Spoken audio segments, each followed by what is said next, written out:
Hello there, Slayers. Today, we are going to be talking about narcissism and codependency and breaking the trauma bond.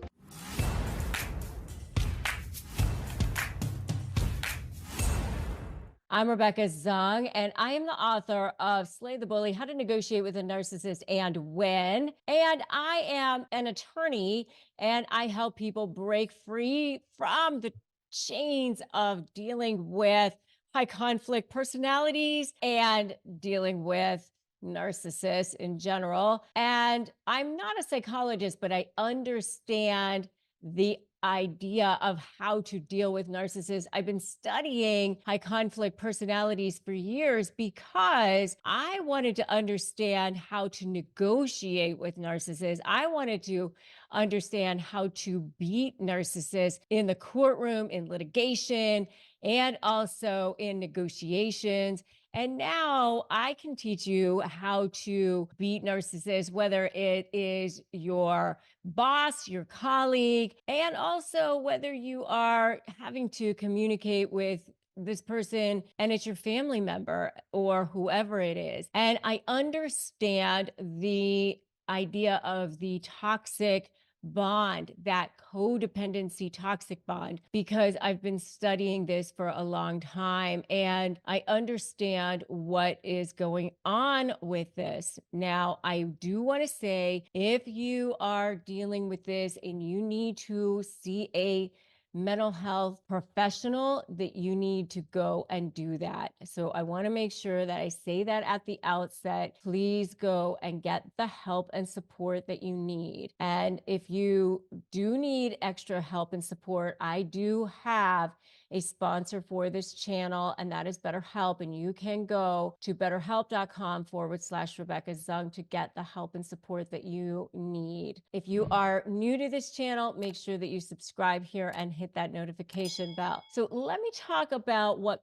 causes the trauma bond in the first place. There is a physiological aspect to it. And this is the part that I find really, really fascinating. And as a person who has been in situations where I've been dealing with narcissists myself, I've had them as family members, I've had them in business situations. I really wanted to understand all of this. So I delved into the research pretty heavily. What happens is, because of the nature of the relationship with the love bomb and then the devalue and then the back to love bombing and then the devaluing, then the discard phase, and then love bomb, devalue. They go back and forth between these stages constantly. They're doing a number on your brain. What happens is that there's things going on with the neurotransmitters in your brain as well when this is taking place. For example, you get into this love bomb stage, the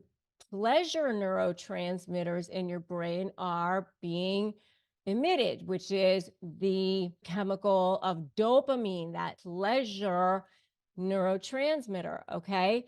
And when that's happening, that is making you feel good. Then, when that is stripped away, it causes stress in your body. And that's that hormone of cortisol. And now your body is craving to feel good again. It's craving to feel good. What happens? Then they come back again and they love bomb you again. You'll see it's going to get all better and everything will be what you want it to be, or I'll do the thing that I said that I was going to do, or whatever it is. They make these promises of the future. Love bomb hormones go off, dopamine back into the brain. You can see this cocktail is going off in the brain. There is a study that was done by a Stanford psychologist named Robert Sapolsky. The study was done on monkeys. It was not for this particular purpose. It was for another purpose, but he studied monkeys for habit and for addiction. And what he discerned was these monkeys were getting a reward. They were getting a treat if they hit this button when a light went on. If they hit the button, every time the light went on, there was no dopamine that would come out, be admitted in their brain. If the light went on every single time, okay, fine, no problem. But when that light went on intermittently, where they didn't know when they were going to get the treat, the levels of dopamine rose to the level in their brain to the level of cocaine. When it was 50-50, when it was intermittent, they didn't know when they were going to get that treat. When it was, am I going to get it or not? I don't know. What they learned was it wasn't the treat that was actually causing that hit in their brain. It was actually the anticipation. It was, am I going to get this reward? Am I going to get it? Actually, they've learned that it's this habit. It's the same hit of dopamine, by the way, that they have learned that people get that causes that habit forming for people to want to get onto their phone, to play Wordle or whatever it is that causes that habit forming of wanting to play these video games and things like that. It's the same thing. It's, I need that hit. I need that thing. It's highly addictive. It's that pleasure habit forming hormone.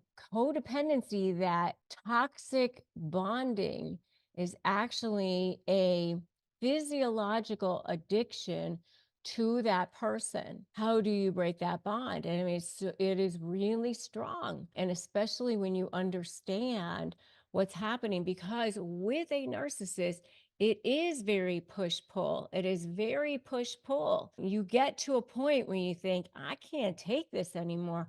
I don't want to be around this person. I can't be around this person anymore. And you get to a point where you think, I'm out of here. And then they pull you back in. Oh, you're the only one who understands me. You're the only one I could be with. And they say all the right things again. And then you're back in. You're back in the fold. They belittle, belittle, belittle.